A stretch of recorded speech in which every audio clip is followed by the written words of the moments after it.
ang tanong mo, Bebang. Nagtataka lang ako. Dahil ayon sa ibang nakakita sa'yo, galing ka sa bahay ni Rigor nang maaksidente ka. Anong ginagawa mo doon? Bakit mo pinuntahan ng taong yun?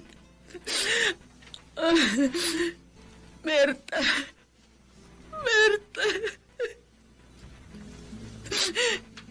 Siguro nga, yun ang dahilan kaya nangyayari sa akin ito.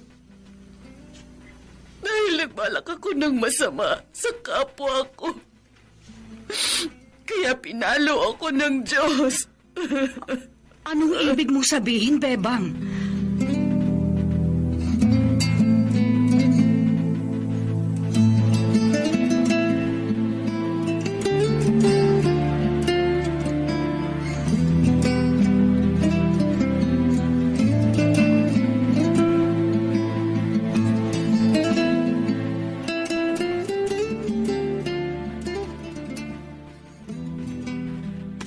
Ayan.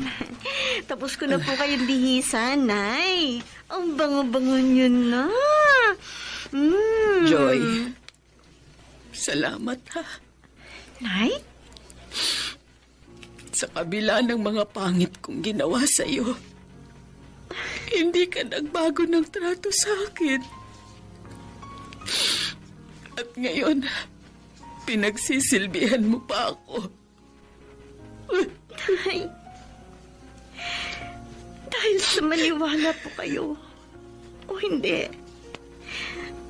gusto ko po matanggap at mahalin niyo rin ako.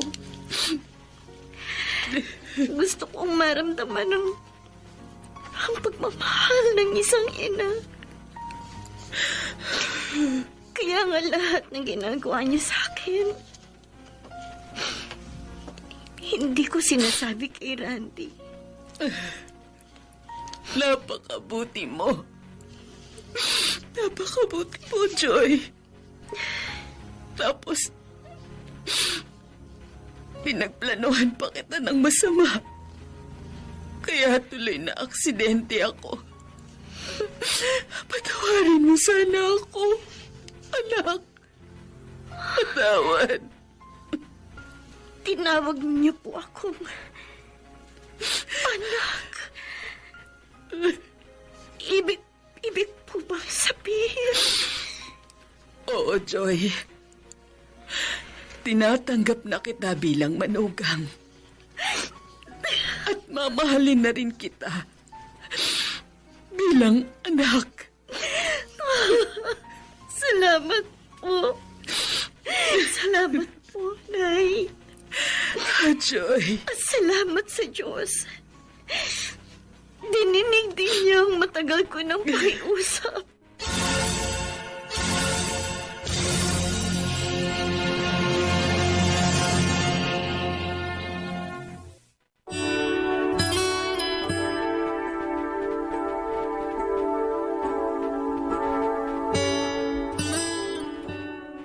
Kung minsan, ang tao'y kailangang masaktan upang mamulat sa kanyang kamalian at upang magulita ang Diyos at magbago sa kanyang panahon.